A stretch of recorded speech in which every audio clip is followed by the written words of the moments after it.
Hello students, good morning. Sociology with Kavita में आप सबका स्वागत है। आज हम कार्ल मार्क्स की थ्योरी, क्लास स्ट्रक्चर और क्लास थ्योरी के बारे में पढ़ेंगे।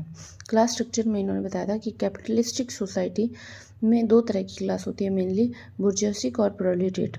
बुर्जियोसिक होती है वो उन्होंने कहा था मीन्स ऑफ प्रोडक्शन वाले होते हैं, जिनके पास फैक्ट्रीज होते हैं, जो मतलब मीन्स कैरी करके चलते हैं, या फिर जो जिनके पास हैव्स होते हैं, रूलर्स होते हैं, जो इनको ये ऑब्जेक्टिव क्लास होती है, ये रूल्ड करते हैं दूसरी प्रोलेटेरिएट क्लास को। इनके पास मीन्स ऑफ प्रोडक्शन होता है। प्रोलेटेरिएट क्लास के पास नो मीन्स ऑफ प्रोडक्शन होता है। ये भी ऑब्जेक्टिव क्लास होती है, लेकिन ये हैव नोट्स होते हैं।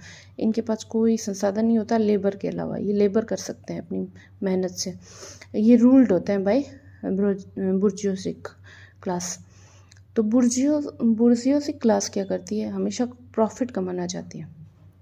तो प्रॉफिट कमाने के लिए इनको सरप्लस वैल्यू जनरेट करनी पड़ेगी।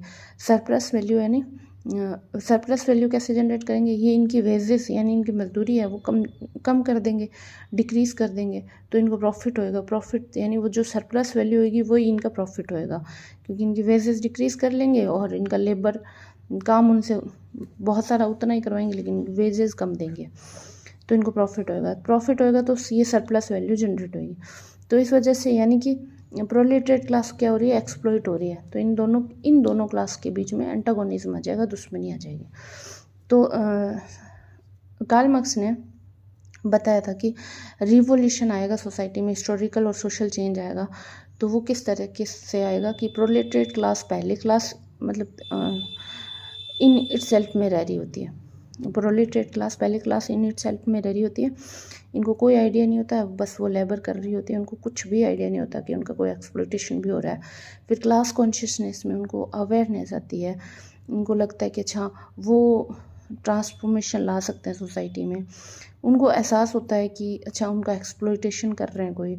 क्लास 4 इटसेल्फ में वो अवेयर हो जाते हैं अपने इंटरेस्ट के लिए। वो अवेयर हो जाते हैं कि इनका एक्सप्लॉइटेशन हो रहा है।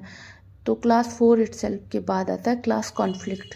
तो इन दोनों के बीच में क्लास कॉन्फ्लिक्ट जनरेट होता है और प्रोलेटेरिएट क्लास है वो यूनाइट होके मतलब बुर्जो क्लास के खिलाफ लड़ती है। तो रिवोल्यूशन आता है और सोशल चेंज आता है। वो बुर्जो को ओवरथ्रो कर देती है इस स्ट्रक्चर से यूनाइट होके प्रोलेटेरिएट क्लास।